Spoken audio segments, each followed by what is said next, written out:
오늘 이 말씀은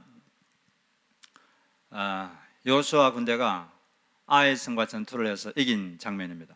여호수아 7장은 아이성과 전쟁에서 졌는데 다시 전쟁에서 이겼어요. 그래서 오늘 우리가 이 승리한 전투를 보면서 몇 가지 승리의 원리를 배워보도록 하겠습니다. 먼저 첫 번째로 우리가 승리하기 위해서는 적절한 말로 사기를 돋구시는 하나님처럼 적절한 말로 서로 사기를 북돋워 줘야 된다는 것이죠. 전쟁에서 중요한 게 많은데 그 중에 하나가 사기입니다. 전쟁에서 이길 수 있다는 그런 믿음, 그 믿음이 있어야 전쟁하고자 하는 용기가 생기죠. 그 용기가 없으면 아무리 힘이 있어도 그 힘을 제대로 발휘할 수가 없는 것입니다.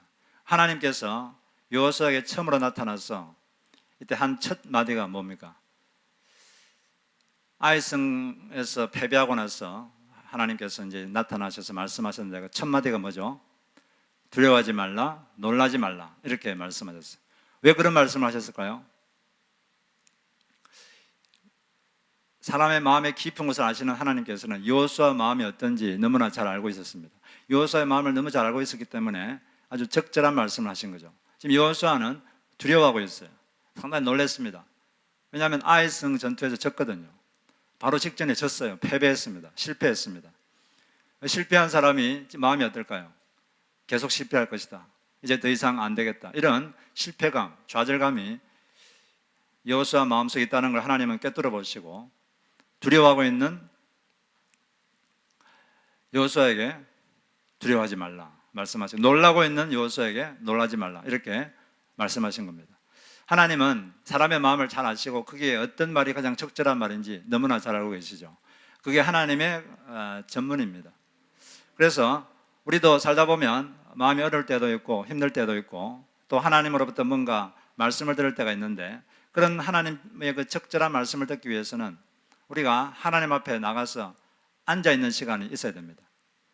그래서 시편 46편 10절에 보면 너는 가만히 있어 내가 여호와됨을 알지어다 그렇게 말씀하셨는데 우리가 정기적으로 하나님 앞에 나가서 그 앞에 앉아있는 시간이 있어야 돼요. 그 앞에 앉아서 하나님께 자기 마음을 말씀드리고 그리고 하나님의 말씀을 묵상하고 이런 시간을 가지고 있으면 하나님께서 말씀을 주십니다. 적절한 말씀을 주셔서 우리에게 위로도 주시고 또 필요하면 지침도 주시고 그렇게 하시는 거죠. 그래서 우리가 하나님께서 이렇게 적절한 말씀을 주셔서 이 사기를 북돋아주고 살아갈 수 있는 용기를 주듯이 우리 예수 믿는 사람들도 이 하나님을 본받아야 돼요. 하나님을 본받아서 이 적절한 말을 상대방에게 함으로써 상대방에게 사기를 북돋아주고 용기를 주는 그런 사람이 되는 것이 필요한 것이죠. 그래서 잠언에 보면은 이런 말씀이 있습니다. 잠언서 12장 18절에 보니까 칼로 찌름같이 함부로 말하는 자가 있거니와 지혜로운 자의 혀는 양약과 같으니라. 지혜로운 사람의 혀는 양약처럼 다른 사람에게 약이 된다는 거죠. 독이 아니라. 또 잠언 15장 23절에 보면 사람은 그 입의 대답으로 말미암아 기쁨을 얻나니 때에 맞는 말이 얼마나 아름다운고. 우리는 지금 예수 믿는 사람들은 다 마귀와 전투 중입니다. 전투 중이기 때문에 우리 예수 믿는 사람들 다 전우들이에요. 전우들이기 때문에 전쟁하고 있는 전우들에게 사기를 북돋아줘야 돼요. 힘을 주고 용기를 주는 말들이 필요합니다. 왜냐하면 전투 중이니까. 그래서 서로에게 적절한 말을 통해서 사기를 북돋아주는 그런 말을 할 필요가 있어요. 말을 예쁘게 하는 그런 게 필요한 거죠. 제게 딸이 둘이 있는데 앞으로 딸이 크면 이제 남자를 만나서 결혼해야 될 텐데 배우자로서 어떤 사람이 적절할까 이렇게 생각을 해봤는데 뭐 여러 가지 조건이 있을 수 있겠지만 한 3가지 정도는 이 정도 되면 그래도 괜찮겠다 이렇게 제가 나름대로 생각한 게 있습니다. 먼저 첫째는 예수를 잘 믿는 사람이어야 된다. 예수를 잘 믿는 것이어야 된다. 이것이 첫 번째 조건이겠고 두 번째는 외부의 도움 없이 가정의 경제적 필요를 채울 수 있는 능력이 있는 사람이어야 된다. 그다음 대단한 부자는 아니라도 가정의 필요는 채울 수 있는 능력이 있어야 되겠죠. 세 번째는 대인관계가 좋은 사람. 평소에 주변 사람들과 대인관계가 좋은 사람은 자기 배우자와의 관계도 잘 할 수 있겠고 결혼 생활을 잘 할 수 있을 것이다 이런 생각이 들기 때문에 그 3가지 정도를 좀 생각해 봤는데 근데 또 제가 어떤 강의를 들어보니까 어떤 분은 뭐 다른 배우자의 조건으로서 다른 것도 뭐 중요하지만 이 한 가지가 확실하면 그 사람은 확실한 사람이다. 그렇게 말하는 걸 들었는데 한 가지가 뭐냐면 말을 예쁘게 하는 사람. 말을 예쁘게 하는 사람이 있는데 말을 예쁘게 하는 사람은 틀림없다는 거예요. 말을 예쁘게 하는 사람은 마음도 예쁘고 그런 사람은 아주 좋은 배우자가 된다는 것입니다. 같은 말을 해도 이 말을 믿게 하는 사람이 있고 또 예쁘게 하는 사람이 있고 또 뭐 항상 늘 보면 주변 사람들이 특히 마음을 이렇게 위로해주고 말을 이렇게 예쁘게 하는 사람이 있죠. 그런 사람들이 참 좋다. 그런 말을 들은 적이 있는데 상당히 일리가 있다고 생각이 됐습니다. 우리가 늘 말을 이렇게 예쁘게 할 수 있는 사람이 되어야 될 텐데 지금 현재 그 한국 목사님들 중에 북한 선교를 아주 능력 있게 하시는 이삭 목사님이라고 계신데 이분이 한 번은 낚시를 하러 갔어요. 낚시를 하려고 가가지고 그 갈고리에다가 미끼를 뺀 다음에 이제 뒤로 이렇게 젖혀가지고 확 던지잖아요, 앞으로. 그래서 낚시줄을 뒤로 확 젖혔습니다. 젖혔는데 앞으로 던지려고 하는데 뭐가 좀 걸리는 느낌이 들었어요. 그래도 그냥 앞으로 확 던졌어요. 떴는데 보니 갑자기 악! 하는 소리가 났습니다, 뒤에서. 뒤로 돌아보니까 어떤 남자가, 백인 남자가 코를 확 깨고 코를 피를 절절 흘리면서 이렇게 있는 거예요. 보니까 이 뒤로 확 젖혔을 때 낚시 바늘이 그 백인 남자의 코에 이렇게 탁 걸렸어요. 그리고 확 당겨버리니까 코가 찢어진 거죠. 그래서 피를 막 흘리고 있었어요. 너무 당황하고 너무 미안해서 막 앞에 가서 막 죄송하다 그러는데 그 백인 남자가 다음과 같이 말을 했다고 합니다. 그 말을 듣고 너무 충격을 받았어요. 죄송합니다. 제가 이 자리에 있으면 안 되는 것이었는데 제가 좀 더 떨어진 곳에 있어야 됐는데 죄송합니다. 즐거운 시간을 제가 방해했군요. 이걸 어쩌지요? 이런 말을 하는 거예요. 자기가 잘못해가지고 지금 당황했는데 그 사람이 제가 이 자리에 있으면 안 되는데 제가 너무 가까이 있어서 당신의 즐거운 시간을 방해해서 죄송하다고 이런 말을 하는 거예요. 하여튼 그래서 빨리 했던 피가 나니까 병원에 데려가서 빨리 꿰매고 이렇게 다 수습한 다음에 이분을 이제 돌려보내고 자기 집에 왔어요. 집에 와서 이분이 문을 잠그고 3일 동안 금식하며 식음을 전폐하고 가슴을 치면서 회개하고 고통스러워했다고 합니다. 이분이 알고 보니까 이 백인 남자가 어떤 교회 집사님인데 저 집사님도 저렇게 말하는데 나는 평소에 저런 식으로 말하지 않았구나. 저분은 분명히 내 잘못인데 자기 탓이라고 저렇게 말하고 근데 자기는 가만히 생각하니까 늘 남을 탓하려고 그러고 저렇게 말을 저렇게 못하는 사람이었구나. 이렇게 생각하니까 너무 마음이 고통스러웠어요. 3일 동안 밥을 안 먹고 식음을 전폐하고 회개하면서 하나님 저도 저 사람처럼 저렇게 말할 수 있는 사람이 되게 해주십시오. 저렇게 예쁜 말을 할 수 있는 사람이 되게 해달라고 그렇게 하나님께 간구하며 그런 시간을 가졌다고 합니다. 우리가 이렇게 적절한 말을 할 때 다른 사람들이 힘을 얻고 용기를 얻을 수 있어요. 지금 우리 교회는 이제 전환 과정에 있는데 이 전환 과정에서 어떤 것은 뭐 자기 마음에 좀 안 와닿는 것도 있을 수 있고 마음에 거부감이 생기는 것도 있을 수도 있습니다. 그러나 여러분들이 잘 따라오시면 결국은 좋은 결과가 있을 것입니다. 그리고 이런 전환의 때는 우리 서로 격려하는 말이 필요해요. 서로 격려하고 서로 위로하고 그런 게 있을 때 이 변화의 과정을 잘 거칠 수 있습니다. 우리가 지금 가정교회로 전환하려고 하고 있는데 이런 과정에서 여러분들이 서로를 격려하고 그런 아름다운 말들이 오고 갔으면 좋겠습니다. 그래서 우리가 승리하려면 하나님을 본받아서 서로 적절한 말을 해서 서로에게 용기를 주고 사기를 북돋는 그런 게 필요하다는 거죠. 두 번째로 우리가 이 승리를 위해서는 주님의 주권에 대한 믿음과 최선에 대한 집착을 병행해야 된다는 것입니다. 하나님께서는 여호수아가 전쟁을 하기 전에 벌써 말했어요. 전쟁의 승패는 하나님께서 결정하신다는 것을 분명히 하셨습니다. 1장에 보면은 아직 전쟁이 시작하지도 않았는데 아이성과의 전투가 아직 시작되지도 않았는데 다음과 같이 말씀하셨어요. 내가 아이 왕과 그의 백성과 그의 성읍과 그의 땅을 다 너의 손에 넘겨주었느니라. 주가 하나님이죠. 하나님께서 아직 전쟁을 하지도 않았는데 이미 아이성을 여호와 손에 넘겨주었다는 겁니다. 이미 내가 너희들이 이기도록 내가 만들었다 이렇게 말씀하셨어요. 왜냐하면 하나님이 주권자죠. 주권이라는 게 무슨 뜻입니까? 주권이라는 말은 결정권이란 말이죠.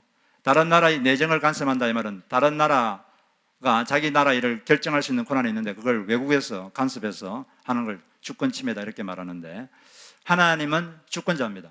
어떤 일을 결정하는 그런 권한이 있어요. 승패를 그분이 좌우하십니다. 그래서 지금 이 경우에 하나님께서 이미 이 전쟁은 너가 이기게 해주겠다 이렇게 말씀하셨어요. 그러면 어차피 이길 거니까 대충 하면 될 것 같다 이런 생각이 들 수도 있습니다. 어차피 이길 건데 뭐 대충 하면 되지 뭐 이렇게 생각할 수 있는데, 근데 하나님의 방법은 그게 아닙니다. 여기 보면 하나님 뭐라 그랬냐면 전 군대를 다 동원해서 아이성을 쳐들어가라 이렇게 말씀하셨어요. 그 1절에 보니까 너희들이 다 올라가서 아이성을 공격하라 이렇게 말씀했어요. 7장에 보면은 7장에 아이성 전투하기 전에 먼저 정탐꾼을 보내서 정탐을 했는데, 아이성은 여리고성에 비하면 아주 작은 성이었어요. 작은 성이기 때문에 그 정탐꾼들이 와서 하는 말이 다 올라갈 필요 없고 한 2, 3천 명만 올라가도 우리가 이길 수 있다. 그래서 3천 명만 가서 첫 번째 전투를 했는데 졌죠. 근데 정탐꾼들이 뭐 눈이 삐었겠어요. 보니까 작은 성이거든요. 뭐 그렇게 많이 갈 필요가 없어요. 근데 하나님은 전 군대를 다 동원해라. 이미 하나님이 승리를 주겠다고 말씀하셨는데 이미 결정을 하면서도 전 군대를 다 동원해서 최선을 다해서 전쟁하라 이렇게 말씀하신 거죠. 하나님은 이미 승리를 주기로 약속하셨지만 인간의 최선이라는 도구를 사용해서 일을 하십니다. 이게 하나님의 방법이죠. 우리는 하나님의 주권에 대한 믿음과 이 최선에 대한 집착, 이 두 가지를 병행해야 돼요. 그래서 마르틴 루터는 이런 말을 했죠. 기도할 때는 모든 것이 하나님께 달린 것처럼 기도하라. 그러나 일할 때는 모든 것이 나에게 달린 것처럼 일하라. 이런 말을 하셨어요. 그래서 주권과 최선 이 두 가지는 병행되어야 된다는 그 말을 그렇게 명확하게 말씀하신 거죠. 하나님께서는 우리는 가끔씩 실수하면 하나님을 의지한다는 명목으로 자기가 할 일을 대충 하는 그런 우려를 범할 수가 있습니다. 그러나 하나님은 인간의 최선이라는 이걸 도구로 삼아서 자기를 이룬다는 걸 알고 우리가 항상 주님의 주권에 대한 믿음도 있어야 되겠지만 자신의 최선에 대한 노력을 다 기울여는 우리가 되어야 될 것입니다. 그럴 때 하나님께서 주고자 하는 승리를 우리가 쟁취할 수가 있게 되는 것입니다. 그리고 마지막으로 우리가 승리하려면 실패의 기억으로 두려워하지 말고 실패를 이용해서 성공하라는 거죠. 하나님께서는 이 전쟁에서 이기는 구체적인 방법을 말씀하셨어요. 그 방법이 뭐냐면 매복 작전을 펴라 이렇게 구체적으로 말씀하셨습니다. 아이성 뒤에 복병을 두라는 거죠. 그래서 한 3만 명 정도 복병을 두었어요. 바로 그 방법이 그때를 위한 하나님께서 기름 부으신 방법입니다. 하나님은 이 성을 이미 너에게 넘겨줬다 이렇게 선언하셨지만 아무렇게나 아무 방법이나 쓰지 않고 하나님께서 그때 적절한 방법을 주셨어요. 지혜라는 게 뭡니까? 지혜란 말은 어떤 상황에서 그 문제를 해결하는 좋은 방법, 그게 지혜죠. 우리가 야고보서 1장 5절을 보면 너희 중에 누구든지 지혜가 부족하거든 부의주시고 꾸짖지 아니하는 하나님께 구하라. 그래야면 주실 것이다 이렇게 말씀했는데, 그 지혜란 것은 어떤 문제를 해결하는 좋은 방법을 말해요. 그게 지혜입니다. 하나님께서 그에게 여호수아에게 그때 가장 좋은 기름 부음 받은 방법을 주셨어요. 매복 작전. 근데 이렇게 이 방법을 주신 것은 여호수아가 졌을 때 하나님께 나가 기도했기 때문입니다. 우리가 여호수아 7장을 읽어보면 아이성 전투 1차 전투에서 졌어요. 졌다는 소식을 들은 그 순간부터 여호수아는 무릎을 꿇었습니다. 무릎 꿇고 해가 저물 때까지 오랜 시간 동안 하나님께 무릎 꿇고 하나님께 기도했어요. 왜 우리가 이렇게 졌습니까? 그렇게 하나님께 기도하는 시간을 가졌는데, 그때 하나님께서 먼저 왜 졌는지 답을 주셨어요. 왜 졌냐면 여리고성 전투에서 하나님께서 말씀하시기를 미리 여리고성에 있는 모든 것은 모두 다 하나님께 완전히 바쳐진 것이다. 그러므로 어떤 물건이나 어떤 것도 너희들이 사적으로 취할 수 없다 이렇게 분명히 말했는데, 아간이 욕심을 부려서 몇 가지 물건을 자기가 사적으로 취했어요. 하나님께 불순종한 거죠. 아간 한 사람의 잘못을 하나님은 모든 민족의 잘못으로 그렇게 치부하셨습니다. 한 사람의 잘못을 공동체의 잘못으로 이렇게 말씀하셨어요. 그래서 그런 화를 당한 거죠. 진 거죠, 전투에서. 그래서 우리는 이 공동체 한 사람의 잘못을 볼 때 그걸 그 사람이 잘못했다고 이렇게 손가락질할 게 아니라 이게 우리 공동체 전체의 잘못이다 이렇게 생각하고 자기가 회개해야 돼요. 내가 더 기도하지 못했구나, 내가 더 사랑을 베풀어주지 못했구나, 그래서 저런 잘못을 하는구나 이렇게 생각하고 회개하고 그렇게 해야지. 이걸 한 사람의 잘못을 가지고 이렇게 손가락질하는 것은 상당히 비영적인 그런 방법이죠. 일단 그래서 그 방법 왜 졌는지 말해주니까 여호수아는 그 아간을 처형했습니다. 처형하고 나니까 하나님께서 그 다음에 8장에서 이제 어떻게 하면 이길 수 있는지 이기는 방법을 구체적으로 말씀하셨어요. 매복작전. 구체적으로 어떻게 하냐면 먼저 성 뒤에다가 매복을 시켜놓고 한 3만 명 해놓고 이제 여호수아가 다시 이제 공격을 하는 거죠. 공격을 하다가 좀 하다가 지는 척 도망을 하라는 거죠. 도망하는 척 하라는 거죠. 그래서 뒤로 도망을 하면은 이 아이성 사람들이 또 전에처럼 이 사람들이 도망하는구나 이렇게 해가지고 마음이 교만해집니다. 교만해지면 사람이 방심해요. 그래서 성문을 활짝 열어놓고 막 쫓아간다는 거죠. 그래서 성문을 활짝 열고 막 그 도망가는 척하는 군대를 쫓아가면 그때 매복군이 아이성으로 들어가서 성을 점령하고 협공하면은 아이성을 쉽게 점령할 수 있다. 이렇게 하나님께서 아주 구체적으로 말씀을 하셨습니다. 이게 이제 적군을 교만하게 만들어서 이기는 방법. 이게 손자병법에도 있는데 그런 아주 구체적인 방법을 말한 거죠. 이 사람이 교만해지면 이 사람이 방심합니다. 방심하면 해서는 안 되는 행동을 하게 되는 거죠. 그걸 이용한 거죠. 그래서 하나님께서 여기서 아주 그 방법, 구체적인 방법을 말했어요. 기름 부음 받은 사람도 중요하지만 기름 부음 받은 방법도 중요합니다. 기름 부음 받은 사람이 기름 부음 받은 방법을 가질 때 기적이 일어나는 거죠. 하나님께서는 하나님을 철저히 의지하는 사람, 그리고 기도하는 사람에게 기름 부어, 성령으로 기름 부으시는데 동시에 하나님은 그 사람에게 기름 부음 받은 방법을 주십니다. 그래서 하나님 주시는 그 기름 부음 받은 방법을 익혀야 되고 그 방법을 주시면 그것을 갈고 닦아서 자기 몸에 숙달이 되도록 계속 연습하고 반복해서 그 방법을 익히고 그럴 때 성공할 수가 있는 거죠. 그래서 전도서 10장 10절에는 지혜는 성공하기에 유익하다 이렇게 말했습니다.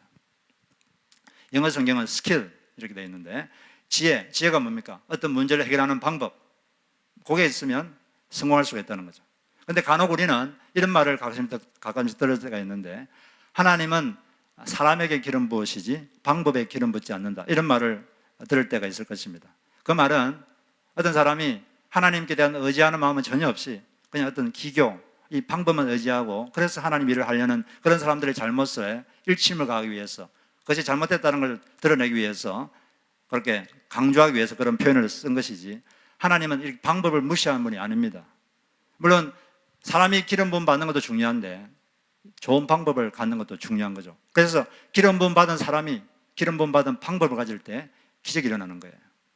이것을 우리가 다른 성경을 봐도 알 수 있는데 이 여호수아 8장에는 하나님께서 매복 작전을 펴라 이렇게 말씀하셨는데 10장에 가면은 그 기브온 전투에서는 기습 작전을 펴라 이렇게 또 작전을 또 바꿉니다.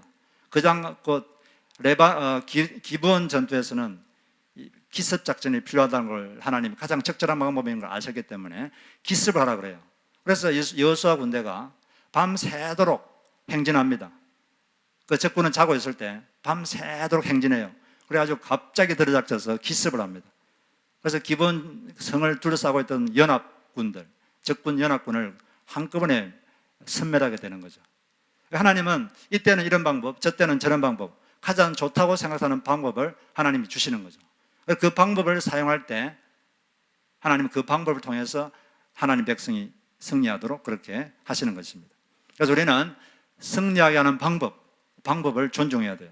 그리고 그런 방법이 있다면 그것을 우리가 익혀서 그것이 자기 몸에 배도록 계속 반복해서 기술을 익히고 방법을 익히는 것이 아주 필요한 것입니다. 그것이 바로 하나님의 일을 더 효과적으로 할 수 있는 그런 방법이 되는 것이죠. 그래서 하나님께서는 이처럼 어떤 구체적인 방법을 주셨는데 매복작전이라는 방법을 주셨는데 이 방법은 이전의 실패를 활용한 방법입니다. 이전의 실패가 뭡니까? 아이성 전투에서 패배한 거죠. 이것을 이용한 거예요. 하나님은 아이성 사람들이 한번 이겼기 때문에 이 사람들이 방심할 것이라는 것을 아시고 그걸 이용한 거죠. 그래서 다시 두 번째 공격하는 척하다가 도망을 하는 거죠. 그러면 이 사람들이 전에 이겼으니까 이번에도 이 사람들 도망하는구나. 예, 이 사람들 별 볼 일 없다. 그래 방심해가지고 그냥 성문을 활짝 열어놓고 그냥 막 추격하는 거예요. 그때 성문이 열린 성문으로 매복하고 있던 군대가 들어가서 성을 점령하고 협공하는 거죠. 그러면 꼼짝없이 쉽게 적을 섬멸하는 거죠. 하나님은 이처럼 과거의 실패, 패배했다는 이 사실을 이용해서 활용해서 성공하게 한 것입니다. 우리가 살다 보면 자기는 원치 않지만 실패할 때가 있어요. 열심히 했는데 실수할 수도 있고 또 실패할 때도 있습니다. 그런데 사실은 이 실패했을 때 이 실패를 잘 활용해야 돼요. 실패했을 때 거기서 뭔가를 배워야 됩니다. 실패의 아픔은 순간이지만 실패의 가르침은 평생 갑니다. 그걸 잘 배우면 평생 아주 훌륭한 교훈을 얻을 수 있어요. 그런 교훈들을 잘 활용하면 더 쉽게 성공할 수가 있게 되는 거죠. 그래서 어떤 면에서 우리는 실패를 환영해야 됩니다. 리차드 리라는 그 PGA 프로 골퍼가 있는데 상당히 잘하는 사람인데 이 사람은 자기가 골프 칠 때 좌우명이 하나 있다고 합니다. 그 좌우명이 뭔가 하면 잘못 친 공이라도 반갑게 맞아라. 이게 자기 좌우명인데 왜 이런 좌우명이 생기냐면은 이 프로 골프 초창기에 장모님께서 자기가 경기하는 모습을 보았는데 공을 잘못 치면 그때마다 시무룩해지면서 시무룩한 상태에서 공을 찾으러 가는 걸 봤다고 합니다. 그래서 그걸 보고 왜냐하면 이 장모님이 좀 문제가 있다고 생각한 거죠. 왜냐하면 프로 골프 세계에서는 이 감정 컨트롤이 안 되면 성적이 금방 떨어집니다. 이 감정을 얼마나 컨트롤하느냐 이게 상당히 중요하거든요. 감정에 따라서 점수차가 많이 나기 때문에 그래서 장모님이 어느 날 다음과 같이 그에게 말씀을 하셨다고 합니다. 리차드, 샷이 안 좋을 때도 있고 좋을 때도 있다. 누구나 그런 것이다. 공을 잘못 친 것 같을 때 공을 확인하러 가면서 너가 결정을 해야 된다. 공을 확인하러 가면서 부정적인 생각과 감정으로 마음을 채울 것인가, 아니면 공을 반갑게 맞으면서 내가 골프를 할 수 있다는 사실을 기쁘게 생각하고 아직 회복할 기회가 많다는 생각을 할 것인가 결정해야 된다는 거죠. 이 둘 중에 어떤 생각을 하고 공을 확인하러 갈 것인지 결정해야 된다는 거죠. 그래서 공이 어디에 떨어졌든지 항상 그 공을 반갑게 맞으면 회복샷을 더 잘 칠 수 있을 것이다. 이런 말을 듣고 자기 마음을 바꾸기 위해서, 그래서 공이 어디에 떨어졌든지 성큼성큼 반갑게 그 공을 맞이하는 그런 법을 자기가 배웠다고 합니다. 공을 언제나 환영하는 거죠. 어떤 공이 어디에 떨어졌든지 공을 환영하는 거죠.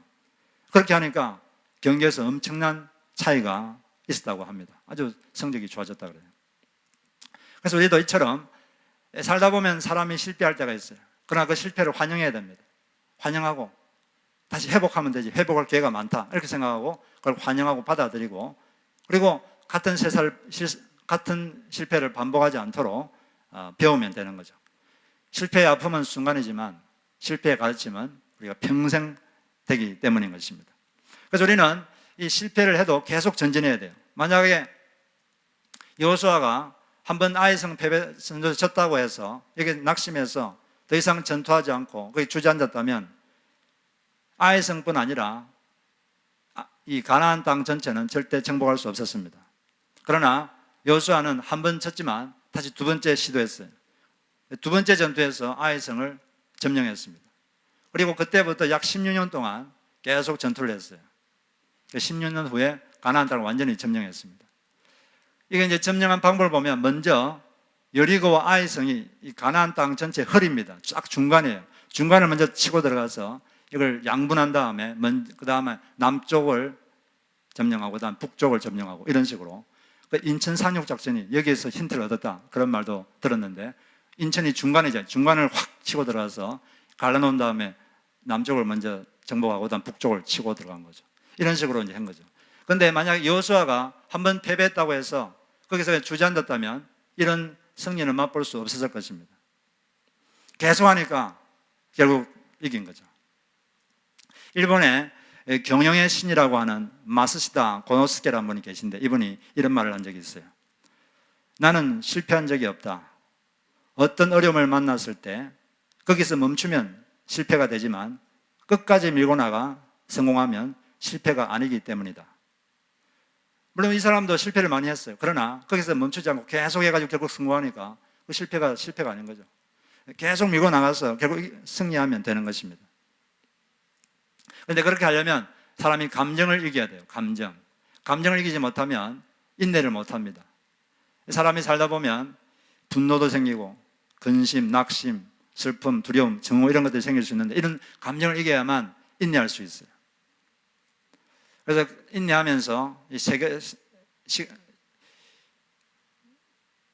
인내하고 그럴 때 결국은 하나님께서 준비하신 열매를 우리가 맺을 수가 있는 것입니다. 이 발타자르 그라지라는 사람이 이런 말을 했는데 하나님은 우리를 채찍으로 길들이지 않고 시간으로 길들이신다. 시간으로 사람을 훈련시킬 때가 많이 있다는 것입니다. 그러므로 우리에게는 눈부신 끈기가 필요한 거죠. 이 바람과 함께 사라지다, 이 유명한 소설이 있는데 이 소설의 작가가 마가렛 미첼인데 이분은 원래 남북전쟁 종군 기자였어요.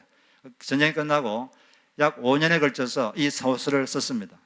소설을 완성했는데 이 소설을 출간해 줄 수 있는 출판사를 찾았어요. 찾았는데 아무도 이 무명의 작가를 써주려고 하지 않습니다. 이 출판을 해주려고 하지 않아요. 위험하니까. 7년 동안 출판사를 찾았지만 실패했어요. 7년 동안 계속 그렇게 했지만 안 됐습니다. 그런데 어느 날 신문에서 어떤 맥밀란 출판사 사장이 기차 여행을 한다는 이야기를 들었어요. 그래서 이분이 원고를 가가지고 기차역에서 기다리다가 그 사장님께 원고를 주면서 기차 여행하실 때 읽어보시고 관심 있으면 좀 연락을 주십시오. 이렇게 말했어요. 그러나 그 사장님은 전혀 읽을 마음이 없었어요. 그냥 선반 위에 올려놓고 잠잤습니다. 그런데 두 시간이 있다가 마가렛 미첼로부터 전보가 왔어요. 사장님 읽어보셨습니까? 혹시 안 읽으셨다면 첫 페이지라도 읽어보시기 바랍니다. 그렇지만 무시했어요. 근데 또 2시간 있다가 또 전보가 왔어요. 사장님 혹시 읽어보셨습니까? 만약 안 읽어보셨다면 첫 페이지라도 읽어보시면 감사하겠습니다. 그렇지만 이 사장님은 또 무시했어요. 아무 관심이 없습니다. 근데 또 2시간 있다가 이 마가렛이 또 전보를 보냈어요. 사장님 혹시 소설 읽어보셨습니까? 안 읽어보셨다면 첫 페이지라도 읽어보시기 바랍니다. 그때 이 사장님이 이제 화가 났어요. 도대체 무슨 내용의 이 야단이야? 도대체 무슨 내용이길래 이 야단이야? 하고 그때 꺼내가지고 읽기 시작했어요. 읽기 시작하는데 그 소설에 그냥 빠져버렸어요. 그래서 이 소설을 출간하게 됐습니다. 출판하게 됐고 이 소설이 아주 유명한 소설이 되고 영화로도 만들어졌죠. 이분이 포기하지 않고 끝까지 많은 실패를 했지만 끝까지 가니까 결국은 그런 열매를 맺게 된 것입니다. 그래서 우리는 패배한 것 같을 때 그 패배를 환영하고 거기서 배워야 돼요. 배워서 그 실패를 활용해서 우리가 이길 수가 있는 것입니다. 야고보서 5장 11절에 보니까 보라 인내하는 자를 우리가 복되다 하나니 너희가 욥의 인내를 들었고 주께서 주신 결말을 보았거니와 주는 가장 자비하시고 긍휼히 여기시는 자신이라. 눈부신 끈기로 승리하시는 여러분 되시기를 주의 이름으로 축복합니다. 우리 같이 찬양 한 곡 부르고 같이 기도하는 시간을 가졌으면 좋겠어요. 주께서 주신 땅으로 우리 가사를 잘 묵상하면서 이 찬양을 한번 불러보겠습니다. 우리 시간 같이 기도하겠습니다.